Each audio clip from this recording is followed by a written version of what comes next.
Hey guys, welcome to day 35. Today we're going to do two more example related rate problems. Um, so let's just get right into it. The first one here, a spherical balloon is being filled with air at a rate of 4 centimeters cubed cubic centimeters per second. What is the rate of change of the radius of the balloon at the instant the surface area is 36 pi centimeters squared? Okay, so first thing to know about this type of problem, if you get a problem like this on the AP exam, they'll give you some equations. The two equations they'll give you are this.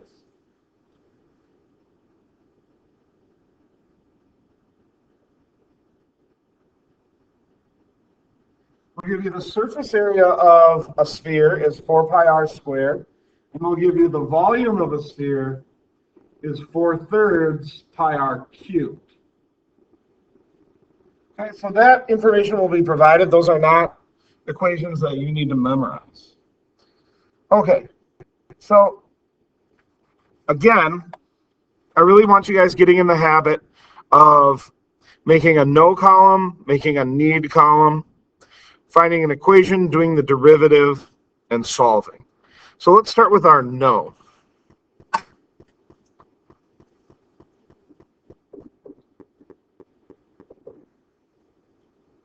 The first no here may not be totally intuitively obvious here. So it says a spherical balloon is being filled with air at a rate of 4 cubic centimeters per second. So first off, it should be obvious that that's a rate. Being filled, so that's a positive rate, whereas if air was being let out of the balloon, it would be a negative rate. Okay. But what is this the rate of change of? They never say if this is radius or surface area or volume or something different. So we have to kind of put on our thinking caps and think about this one. The first clue is it's air being filled into a balloon. What dimension of the balloon is represented, or what concept of a balloon is represented by the air inside of it? Well, that would not be the surface area, right? Surface area would be like the plastic part of the balloon or rubber part. It's not the radius, right? It would represent the volume of the balloon. Also, take a look at that unit. Notice how it's cubic centimeters per second. Again, that tells us it's a rate, but it also tells us we use cubic centimeters to represent volume, right? So this is the rate of change of volume. So we need to assign this correctly as dV dt equals 4.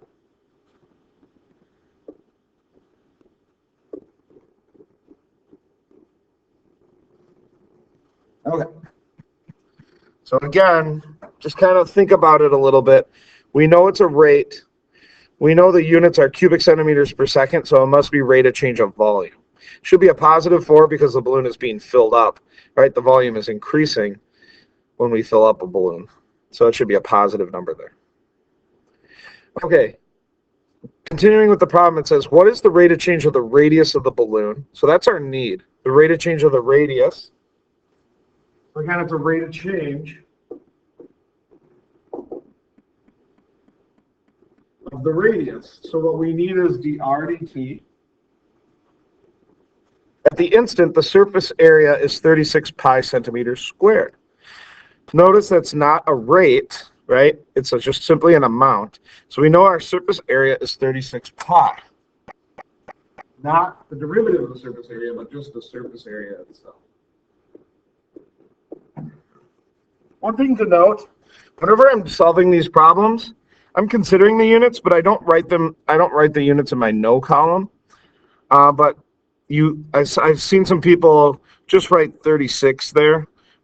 But it's got to be 36 pi. That's part of the number, okay? You can leave off the units on that. Okay. So the next question is, what equation do I use? Now, we have two equations here, a surface area equation, and we have a volume equation. And what I want to think of is an equation that we're going to derive. So since we need dr dt, our equation must have r. However, that doesn't really help us that much because both equations have r, right? No matter which equation I picked, I would get dr dt to come out of it. So I have to think a little bit more. Looking back at my no column, if I derive surface area, I'm going to have the derivative of surface area and dr dt. But if I choose volume, then I'm going to have dv dt and dr dt. Since what I know is dv dt, I have to choose that as my equation to do the derivative of. So my equation is going to be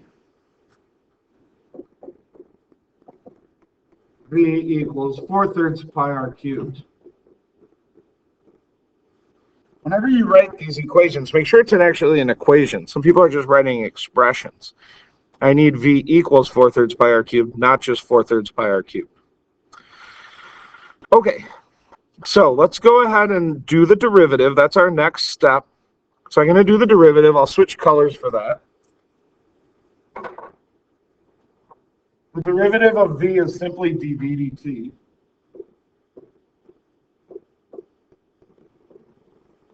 Now, 4/3 and pi are constants, right? There's no product rule here. I simply have to multiply the 3 by 4/3 pi. Well, when I multiply 3 by 4/3, the 3's are going to cancel, right?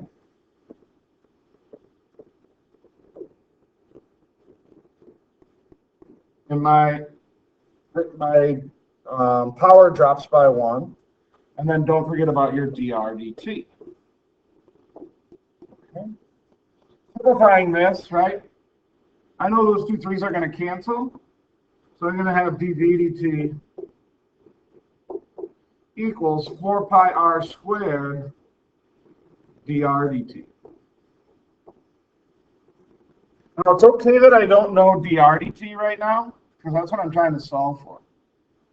I know dv dt, that's up here.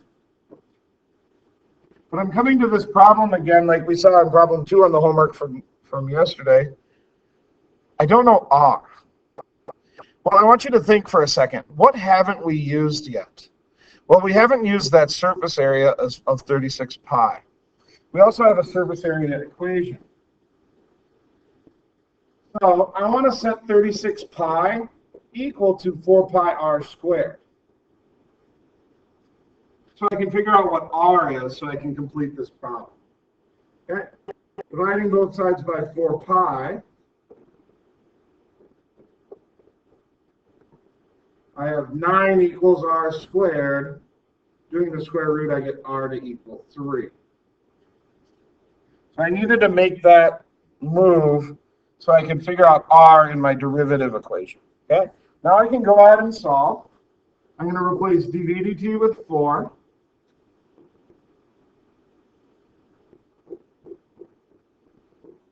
My r is 3. And here's my dr dt. 3 squared is 9. 9 times 4 is 36. So I get 4 equals 36 pi dr dt. And now to solve, I'm going to divide by 36 pi. When you do this, however, be careful.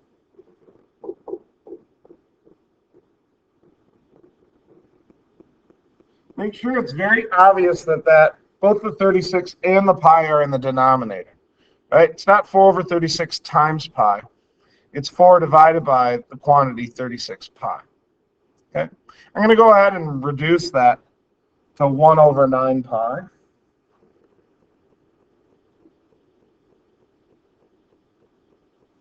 So my answer is 1 over 9 pi. My units, my radius unit will be in centimeters. My time unit in this problem has been in seconds.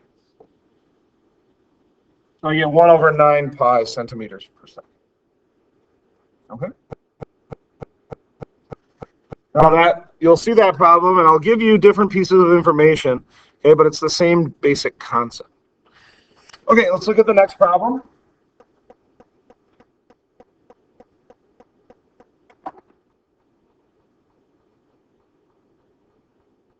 Okay. So here is our problem. By the way, I love this problem. I call this problem 2 trains. So two trains have left the origin station. Train A is heading north at 20 meters per second and is currently 40 meters north of the station.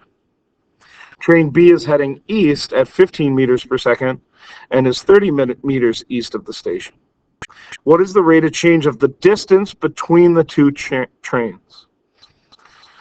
Okay, so one of the things we want to do here is I kind of want to make a sketch of this situation. Okay, so here's what we have. We have an origin station down here. That's our origin station.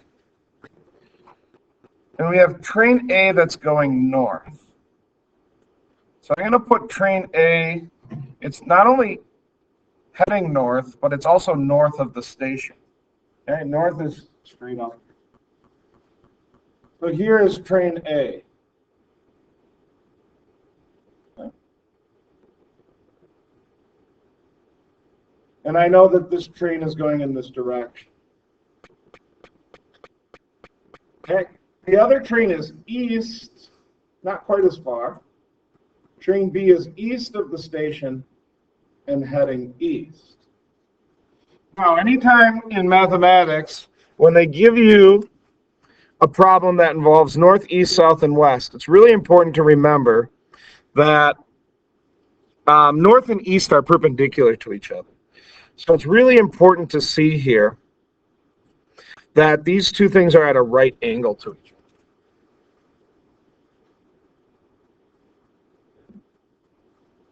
The question then is, what is the rate of change of the distance between the two trains? So there's a distance directly between these two trains. Okay? And what I want to do is find the rate of change of that distance. So here's what I'm going to do. I'm going to interpret this as a right triangle. Okay? I'm going to call this side of the triangle A. I'm going to call this side B. And I'm going to call the hypotenuse C. Okay? A relates to train A, B relates to train B, C relates to train C.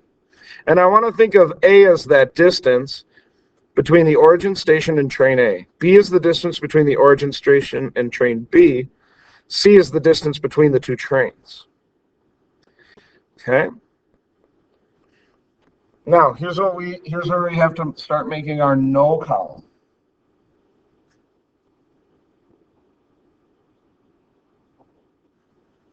I know two things about train A. I know how fast it's going, and I know its position. So its position is 40 meters north of the station. It's going at a rate of 20 meters per second. So I'm going to know A and I'm going to know ADT, but it's really important to assign each one correctly and consider signage. So let's start with the rate, 20 meters per second. That's how fast train A is going.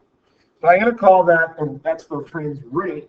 I'm going to call that dA dt. And I know it's either going to be positive 20 or negative 20.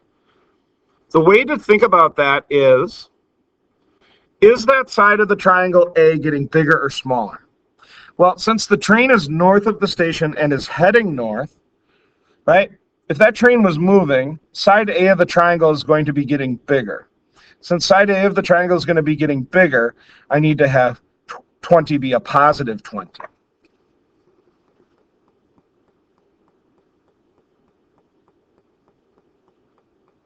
A then would simply be the distance between the origin station and train A. A would have a value of 40.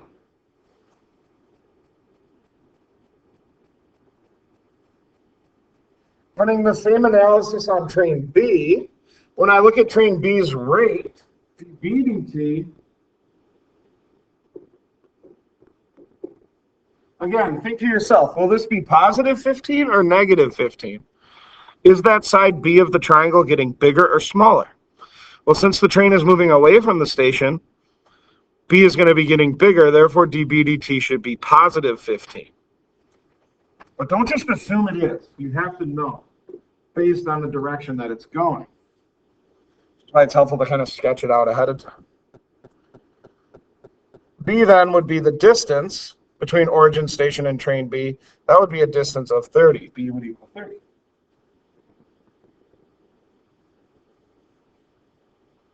Those are all the things that I know.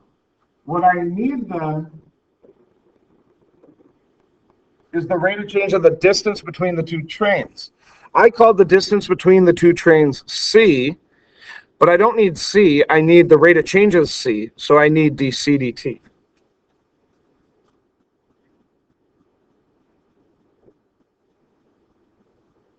Now, we looked at a Pythagorean theorem problem on yesterday's homework, okay? Right, we see these are three sides of a right triangle, so we're thinking a squared plus b squared equals c squared here, okay? But remember, it was helpful to figure out what that hypotenuse was. Well, what would c's value be? We're going to need to know c to calculate dc dt. So because I know that, I'm going to anticipate that. I'm just going to solve for c right now. What would c be? Well, we're really advanced mathematical students. We should be able to look at this and say, okay, b is 30, a is 40, right? And we know that there's a pattern of 3, 4, 5 right triangles. So I'm going to say 30, 40, C must be 50.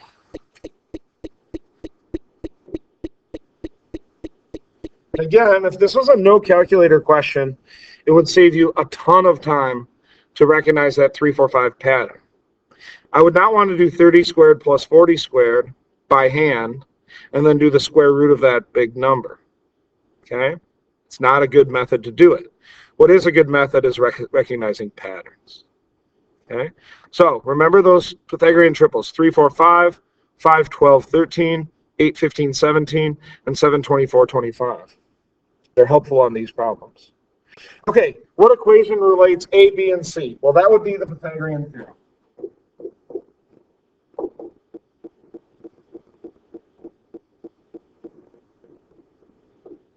Now, it makes sense to use the letters a squared plus b squared equals c squared because that's how I labeled my triangle, A, B, and C. Okay? Just make sure when you do this that the hypotenuse is the one that is squared and alone, and the two legs are squared and summed. Okay, now I'm going to go ahead and do the derivative. Here's what I get. The derivative of a squared is 2a dA dt plus 2b dB dt equals 2c dc dt. And we can see right away by doing that derivative, we needed to know c in order to solve this problem. The next thing I want to do here is I want to divide everything by 2. And we can do this as long as 2 shows up in every term. It'll just make the calculations easier, especially without a calculator. So we're going to have a dA dt plus b dB dt equals c dc dt. And now I can just plug in and solve. And I know everything except for dc dt. So I just have to do this carefully, right? That's why we make this column. It's nice and easy to plug in. We're not searching through the whole word problem again.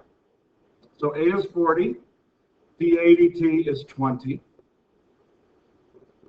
plus b is 30, dV dt is 15, and c is 50, with dc dt being still unknown. Okay. Again, this is most likely to come up on a no calculator section of the test. So let's practice solving this whole thing without a calculator. 40 times 20, I know 4 times 2 is 8, so that would be 8 with 2 zeros, 800. Plus, I know 3 times 15 is 45, so 30 times 15 would be 450.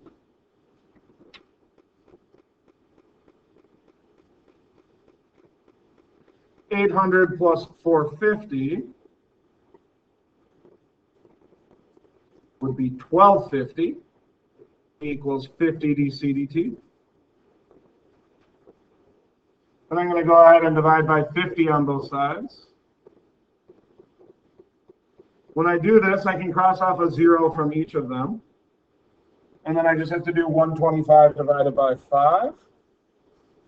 If you don't know that off the top of your head, let's just do some long division. 5 goes into 12 2 times.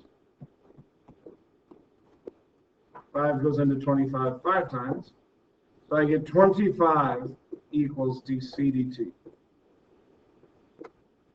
That unit then, it's the rate of change of the distance between them. So that would be 25 meters per second is our dc dt. That is the rate of change of the distance between those two trains. Should make sense that that's a positive rate of change, because since both trains are moving away from the station, that distance between them should be growing. Okay? If both trains were going at the station, that distance would be shrinking. If we had one of each, then we don't know. We're just going to have to test it out and see. All right, that's it for today. I'll see you guys tomorrow. 2 trains. Bye.